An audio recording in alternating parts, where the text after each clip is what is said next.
Hi everyone, my name is Holly Jane Howell. I'm an education advisor for ECD with Save UK. A lot of the time when I'm working with country officers, we do workshops on interactive reading and how to teach caregivers to do interactive reading with their young children. I've been asked a couple of times for a tutorial, so here goes. We're going to start today by talking about what is interactive reading, or dialogic reading as some people call it. We're then going to have a few slides that explain some of the techniques of interactive reading, and then I'm going to do a demonstration of what interactive reading is. So I hope that this will help anyone who wants to learn more about interactive reading. You can also show this video obviously to new staff that might start in the future if they will also be working on interactive reading, or you could also use it in workshops as well. So here we go, our tutorial on interactive reading. So what is interactive reading? This slide tells us how important interactive reading is to support the brain development of children, meaning that they'll be ready, confident and able to learn when they get to pre-primary or primary school. The important thing about interactive reading is that it's about engaging children and helping them to be an active participant in the story. So people normally think that reading with children is really straightforward. We open a book, we read the words to them. That's reading at the child. Interactive reading is about reading with the child, so really engaging them in that storytelling process. So as you can see on this slide, you might take time to ask the child questions, point things out in the illustrations, talk about colours and numbers, relate the story to their lives, be expressive with our voice, face, or even act things out. So this is about reading with the child. And going to slide 2, all of these things help reinforce those 5 fingers of literacy. And they are understanding about words and sounds, knowing the alphabet, knowing what books are, and we'll show you that later in the demonstration, and understanding print, and talking and listening, those 5 skills to help build those foundational literacy skills. And what is it that we want caregivers to do? So hopefully in our sessions, in our maybe a home session, a group session, or even a session taking place in a centre like a pre-primary school, we want to change 3 things in the adults that we are working with. And notice that I've said adults here, because they're often the people that we're working through to deliver our interventions. So maybe that's a teacher, maybe that's a facilitator in a community, or maybe that's a caregiver or parent themselves. So we want to change 3 things. We want to change attitudes, we want to change knowledge, and we want to change behaviour. So some of the attitudes that in doing interactive reading we might want to change are: we want people to feel that it's important to read with the child regularly. We want them to feel excited to read with their child daily and incorporate reading opportunities into daily routine. So this might mean reading a book every bedtime or after having lunch, doing just a 10-minute reading session each day. We want them to feel confident to use expressions and emotions when reading to make it engaging for the child. And the knowledge that we want them to change. We want them to know that reading daily with the child is critical for the brain development of that child and for that child to have a head start when they then start school. And we want them to know how to do interactive reading and know some of the techniques that they can use. So things like count the number of objects in the illustration, ask your child to find something red in the illustration. Even if the child is too young to respond verbally, guide them and give the response for them. If the child is starting to become verbal, then give the child obviously an opportunity to respond themselves. For example, if we were counting the number of objects with a non-verbal child, a very, very young child, we might take their hand and point to those objects. So guiding them and helping them to get the right answer and to connect what we're saying with what we're talking about in the illustration. So they start to learn what those keywords actually mean. And in relation to behaviour, we want people to ask their child questions when reading. This is so important. This is a key part of interactive reading.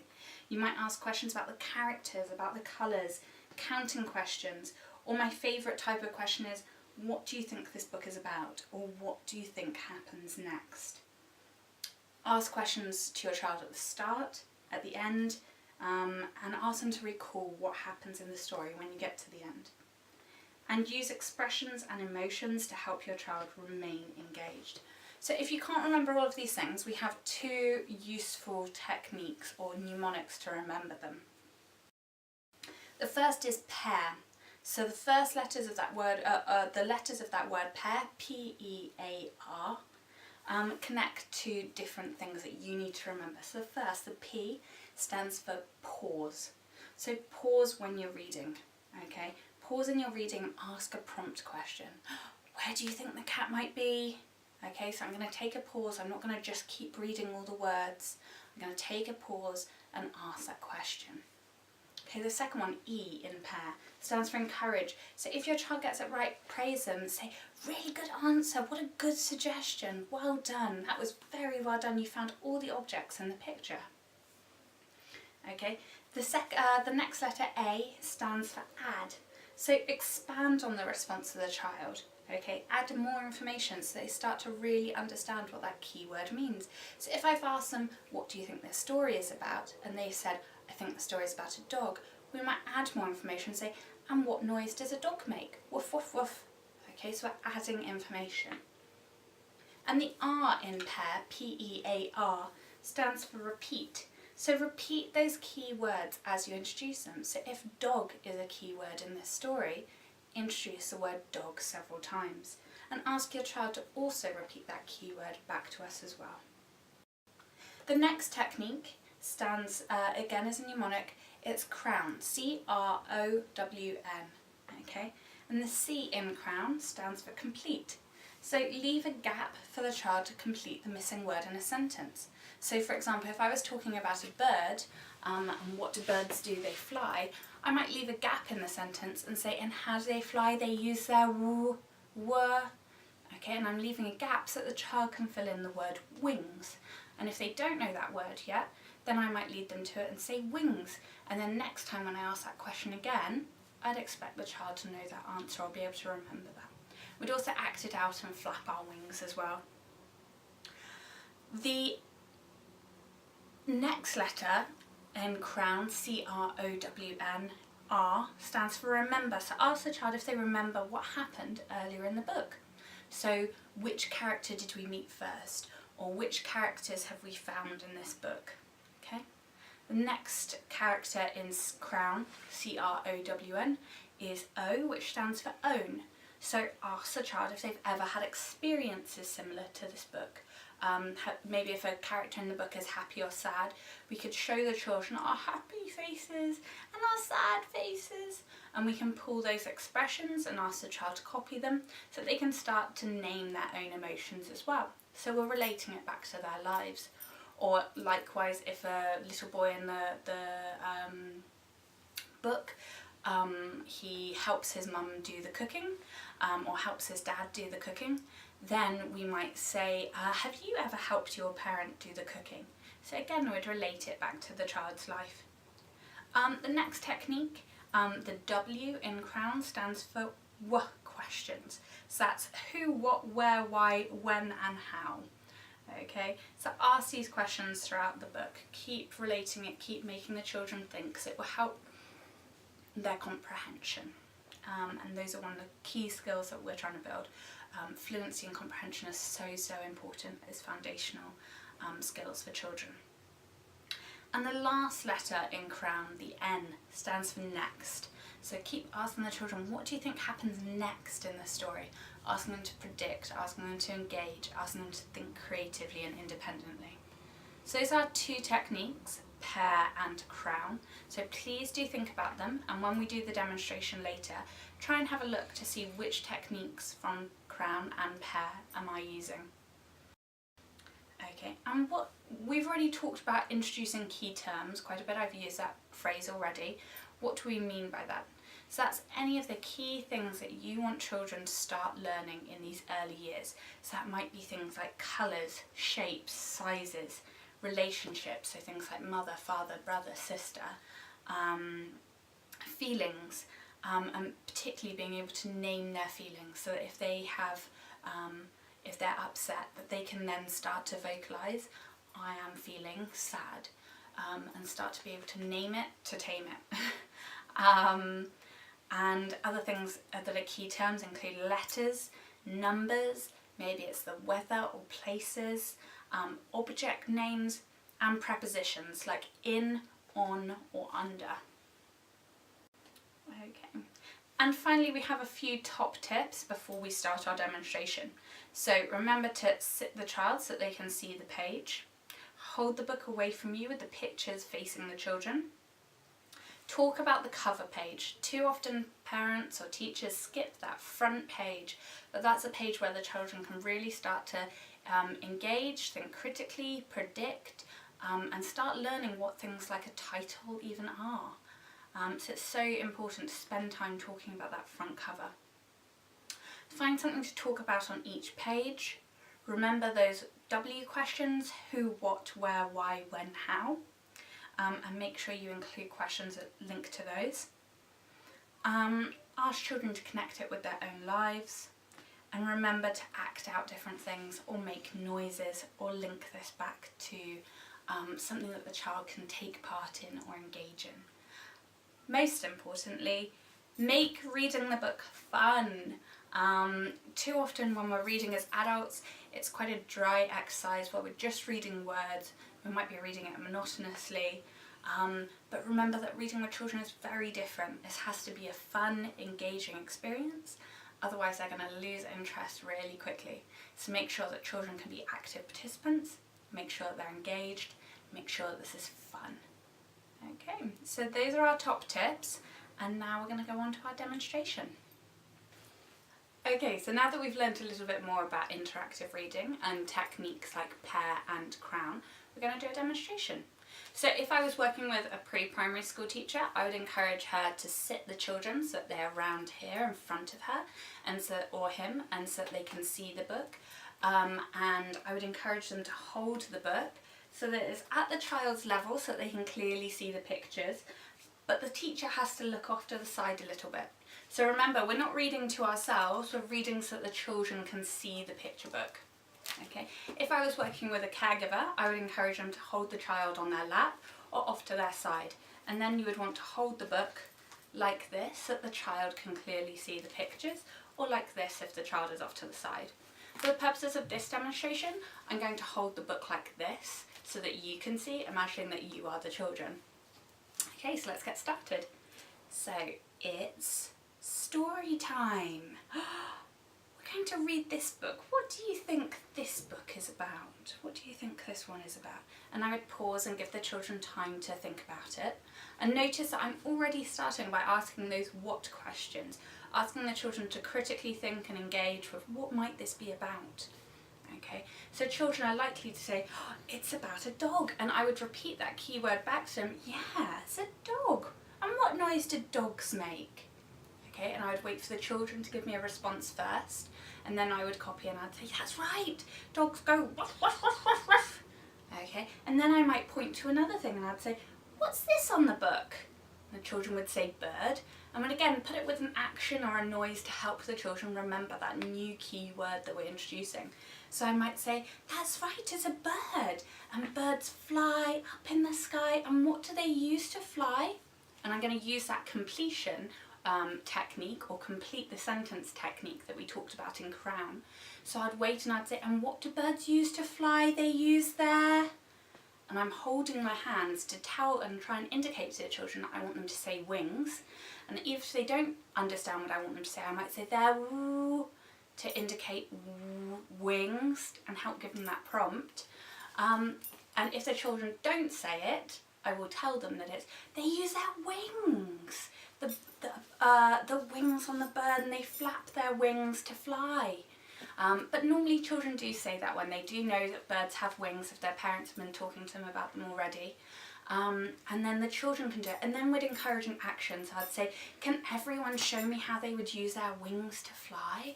And we'd do our wings. And I'd say, and what was that noise that the dog makes? So I'm coming back to the first thing and reinforcing that learning. So I'd go, the dogs go woof, woof, woof. And the birds go flap, flap, flap with their wings. So we're reinforcing those key words, we're reinforcing those actions and noises, and we're repeating some of those key things. And I might say, what else can you see in the picture? And the children might say a range of different things. They might mention the grass that they can see, the hole in the book that they can see, and we say, yeah, I wonder what that's going to be about. We might ask the children to guess, what do you think that's for? They might even mention the title of the book. Okay, that's a good point to say, yes, that's the title of the book. That's what the book is called. And the title tells us what the book is about. And this title is, Where's Mr. Dog? Where's Mr. Dog? There's Mr. Dog! And we'd ask the child, what do you think this book is about? If on the front we see a picture of a dog, ruff, ruff, and we know that the title is Where's Mr. Dog? Where is Mr. Dog? Okay, so notice how many times I've now repeated the title, maybe about 5 times. I've also connected it back to that picture again, and I'm posing those questions to the children to ask them, where's Mr. Dog? Where do you think he might be? Why is this story about sort of trying to find a dog? Okay, so I'd ask and listen to the kids' responses, and I'd say, those are really good suggestions. Well, let's have a look and see what this story's about. So remember, I'm using that technique of prediction. I'm encouraging the children to predict what the book might be about. Okay, I'm now going to test the children. So remembering those 5 fingers of literacy, and one of those is knowing what a book is, I'm going to hold the book in different ways and see if the child can correct me and put the book up the right way again for me. So I say, okay, is everyone ready to start our story? And children will say yes. And I'd say, okay, story time. And the children might laugh at me, and I'd go, okay, is this how I hold my book? And they'd say no. And I'd go, is this how I hold my book? And then I'd say, is this how I hold my book? And I'd say, can you show me how to hold the book? And I'd pass the book to a child for them to put it up the right way for me. If I had a group of multiple children, I would ask multiple children to do it. So after the first child had held the book up, put the book back the right way for me, I'd then ask another, can you show me how to do it as well? Can you show me how to hold my book properly? And once a few children have demonstrated to me that this is the correct way we hold our book, then I will begin. So I'd say, okay, time to begin. We're holding our book. We've thought about what the book is about, and we remember our title of the book, Where's Mr. Dog? Let's have a look to see what it's about. Where's Mrs. Cat? Where do you think Mrs. Cat might be? Is she over here? Is she under here? Do you think she's under here? Let's have a look. Do you think she's under here? There she is. Here she is, it says. So it says, here she is.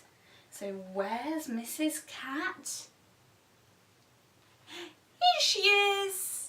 And then I would ask some children as well to say, can you show me where Mrs. Cat is? And ask them to touch the book and bring down the felt flap so that they can show me where she is. Okay, and again, I'd ask a few children to do that. It's important that the children get the opportunity to touch and feel and engage with the book. Okay, and I'd say, oh, so we found Mrs. Cat. What else can you see in the picture? And I'd wait again for the children's responses, and they might talk about the doll or the ball or the spinning top, or maybe some of these blocks. And I might even say, oh, that's right, you found the blocks in the picture. How many blocks can you see? 1 block, 2 blocks. Can anyone show me where the last one is? Can you point to where the last block is? And notice what I'm doing as well. I'm using my finger to indicate the way where the block is so that they can find it and get it right. Okay, so block, and then we'd count it together. I'd say, can you count it with me? How many blocks there are? 1 block, 2 blocks, 3 blocks. 1, 2, 3 blocks. Can you all show me 3 fingers? 1, 2, 3 fingers. And on our blocks we also have letters. Okay, A, B, C. Okay, and we'll talk a little bit more about letters later. But A, B, C. 1, 2, 3 blocks. And I might ask the children also to relate this back to their own life as well. So remember that was one of our techniques that we learned about in the slide deck. So I might say, what's your favourite toy to play with? Does anyone have a favourite toy? You can see lots of toys in this picture. Mrs. Cat is hiding behind a pram, a doll's pram. We can see a doll here, a ball, a spinning top, our blocks. What's your favourite toy? Okay, and I might say my favourite toy is a teddy bear, or my favourite toy is a racing car. And then I'd ask the children to offer their solutions as well. And I say, on the front, the title was Where's Mr. Dog? We've now found Where's Mrs. Cat? Here she is. Who do you think we might find next? I wonder if this book is about finding things. And I'd ask the children to guess, again, predicting what comes next. So what animal do we think might come next? And they'll say all sorts of ideas and suggestions, and we'd say, great ideas, let's have a look. Let's have a look. I wonder, we can see a spider, so we already know where he is. Where's Mr. Mouse? What noise does a mouse make? Squeak, squeak, squeak, squeak, squeak. Squeak, squeak, squeak, squeak, squeak. And again, I'd ask the children to do it with me, and I'd say, does anyone know where he is? And I'd show the book to the children and ask them to pull down the felt to show me. And I'd say, well done! Here he is. Here's Mr. Mouse. So again, I really like this book because there's lots of repetition, there's lots of opportunities for the children to get involved and engage, pulling down the flaps, thinking about the different animals, the noises they might make, different things that they can see in the picture. And the illustrations are really simple, but there's always something for the child to engage with in each picture. So again here, when we're talking about the spider, I might say, so when we first looked at this page, we didn't know where Mr. Mouse was, but you showed me another animal. You showed me a spider. Has anyone ever seen a spider before? And we'd ask the children again, relate it back to their own lives and if they've seen a spider before. Most of the children will have. And we'd say, can you show me your spider hands? Can you show me how a spider moves? Do they go and do they spin webs? So they make their home as a web. So they spin their webs. So now we have, and I might repeat this again at this point and ask, again, using the completion exercise that we talked about during the slides, I'll say, what noise does Mr. Dog make? And I'd pause and I'd let the children do it because we've now talked about this a couple of times. So then they'd go, ruff, ruff, ruff. We'd now say, and what does Mr. Bird do? Does anyone remember? He uses his, and then the children would say wings and they'd flap their arms. And we'd say, can anyone tell me what noise a cat makes? And we'd say, meow, meow, together. We'd say, and what do spiders do? And we'd all do our spider hands. And we'd say, and what do mice do? They go squeak, squeak, squeak, squeak, squeak. Okay, so we're recapping each time on all the different things, but also providing children an opportunity to get involved as well. This is a very busy picture. What can people see in here? What are all the different things that we can see around here? Flowers, lots of flowers growing in a pot. Lots and lots of flowers. Can anyone count them with me? So we've got 1 flower, 2 flowers, 3 flowers, 4 flowers, 5 flowers. Can you count them with me as well? 1, 2, 3, 4, 5. And each time I'd want the children to be pointing to it, and hopefully would encourage the children to count out loud with us as well. So I'd say, I can't hear you, can you count with me? Okay.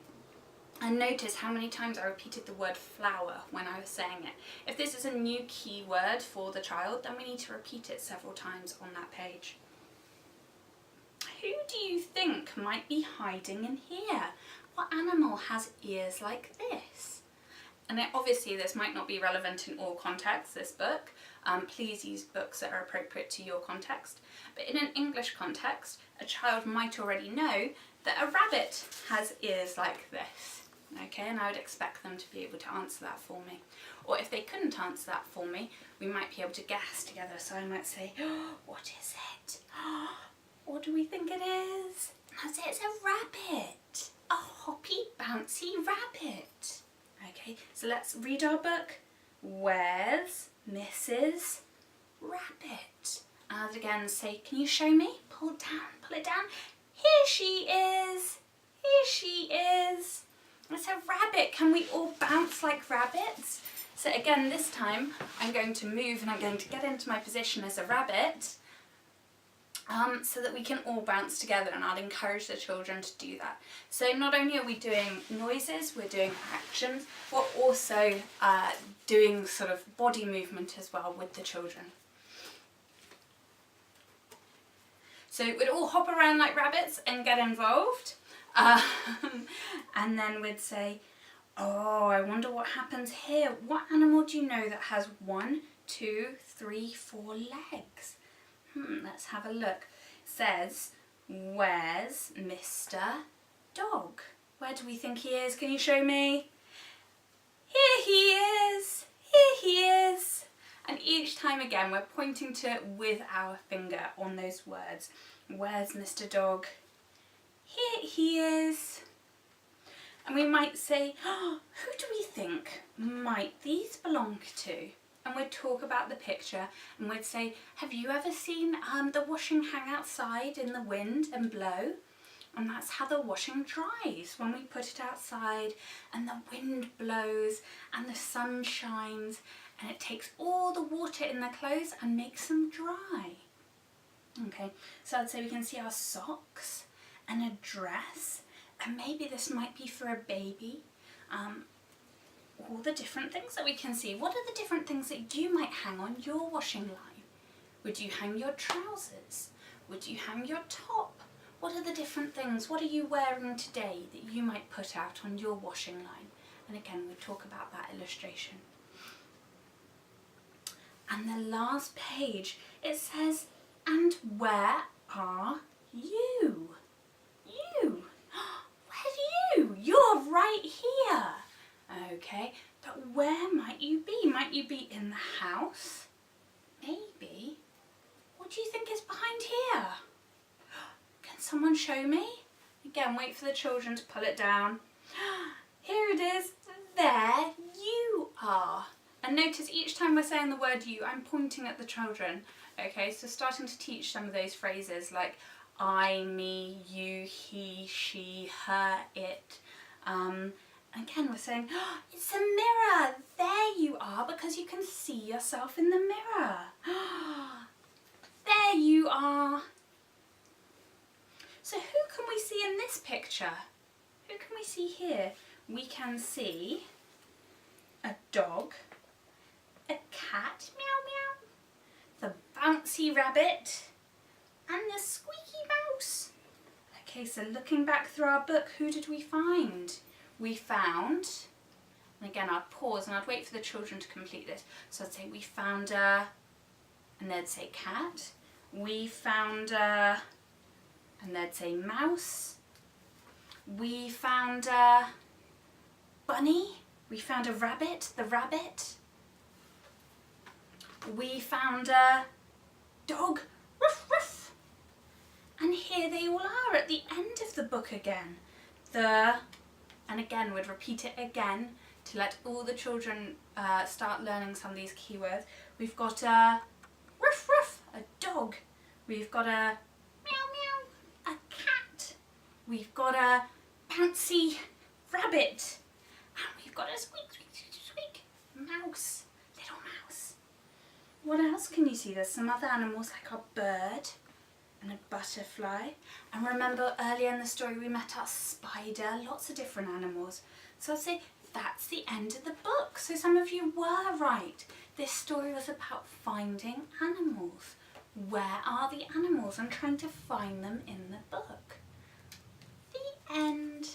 Can anyone remember, without looking, what the title of this book was? Okay, and I'd pause and I'd wait for the children to remember that it was "Where's Mr. Dog?" or "Find the dog," or whatever it might be. If they get it slightly wrong, I could say, "What a good guess! The title was Where's Mr. Dog?" And I'd repeat it again for the children. I might ask, does anyone remember any of the animals that we found? Does anyone remember any of the activities that we did? Some of the actions, like the bouncy rabbit. I might ask, does anyone remember any objects that they found in the pictures? All those sorts of questions. I might ask, what colours can you see on this front page? And when the children pick one of the colours, so maybe it's brown, maybe it's red, maybe it's yellow, I might say, can you take the book and find me the same colour in it? So I'd pass the book to the child and maybe they could also find that there is red here, or there is brown on the plate, or there is yellow on the cheese, whatever it might be. So we can introduce colours. We did counting a lot throughout the book. And I might again ask children to relate it back to their own lives. So I might say, what's your favourite animal? Can you remember the dog in the picture or the cat in the picture? What do you think that cat will do next? What other things do cats do? Have you seen cats do? Have you seen dogs do? Have you seen mice do? So again, relating it back to the child's own life. Okay, I hope you've enjoyed this tutorial and I hope that you found it useful. Please do remember though that this tutorial has been for very young children, so children in the early years, 0 to 3 age group. If you want to introduce techniques like decoding while you read as well, we would definitely encourage you to do that, but please do that with children in the upper end of that age limit, or in the 4 to 6 category and beyond. Once again, if you have any comments, please leave them below. I will be sure to get back in touch with you. Or if you have any requests for any other tutorials, please do reach out. I hope that you've enjoyed this tutorial and found it useful. Thank you for watching.